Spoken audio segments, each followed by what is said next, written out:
The Japanese started confiscating half of the harvest to feed themselves. So we were really hungry. We really saw some brutal times. Dommy de Leon was a young man during the Japanese occupation of the Philippines in World War II, but living through that period never crushed his spirit. Now a 92-year-old Navy veteran, these days he can be found leading spontaneous Christmas carols at holiday events, reading the weekly base newspaper on his terrace, or at the base chapel every Sunday.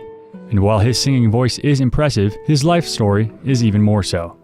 After the war, de Leon and his fellow citizens went to work rebuilding their country.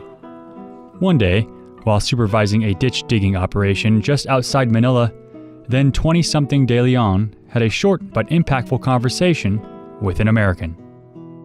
This guy in a spanking U.S. Navy uniform, real white, black neckerchief and shiny black shoes, kind of standing, kind of looking down to my men digging ditches.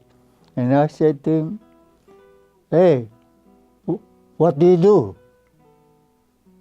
And he said, kind of arrogant, and he said, "I'm in the Navy." This brief exchange set de Leon on his journey with the U.S. Navy. He obtained the 2 required officer recommendations and was then enlisted and assigned to the USS Topeka as a steward. De Leon's work ethic in the wardroom paid off, and he caught the eye of the executive officer. Now he said, "De Leon, what would you like? What do you really want to be in the Navy?"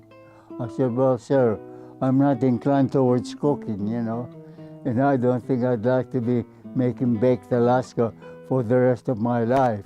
I said, "I can type. I'm handy with the typewriter. I would like to work in the personal office and strike for yeoman." After taking a test and waiting to see if his hard work had paid off, de Leon learned that not only was he getting promoted, but he had made history. Just when we were about to serve lunch, Commander Archer came in with an envelope and waving it to his fellow officers, and he said to them, "The first Filipino to get out of the steward branch." And he said, "Get out of here, son. You are now seaman first, yeoman striker." De Leon was thrilled with his new rate and rank, but sadly it would be short-lived. During a port visit in Hawaii, de Leon received unfortunate news. And the corpsman said to me, there was a shadow on my left lung, and took another X-ray, and it was pulmonary TB.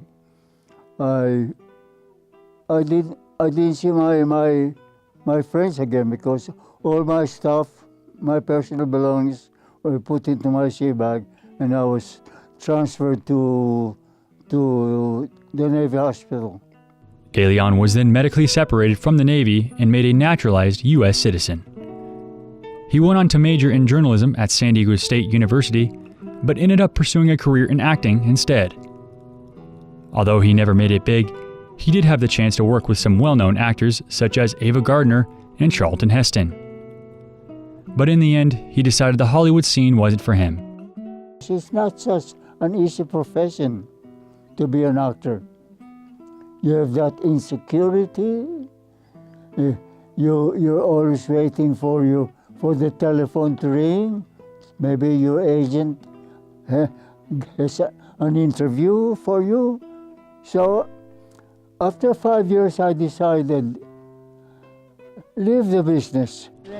After traveling for years and enjoying a memorable journey, de Leon settled down in Rota, Spain, right outside a U.S. Navy base. And in Rota, like all the places he's been, de Leon has made many friends.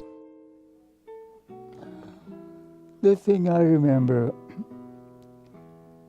is adapting to them.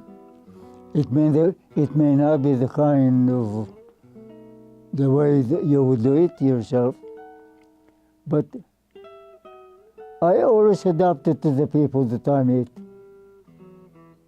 And that's why in every place I went, I always left some friends behind. From Naval Station Rota, I'm Corporal Tony Nardiello.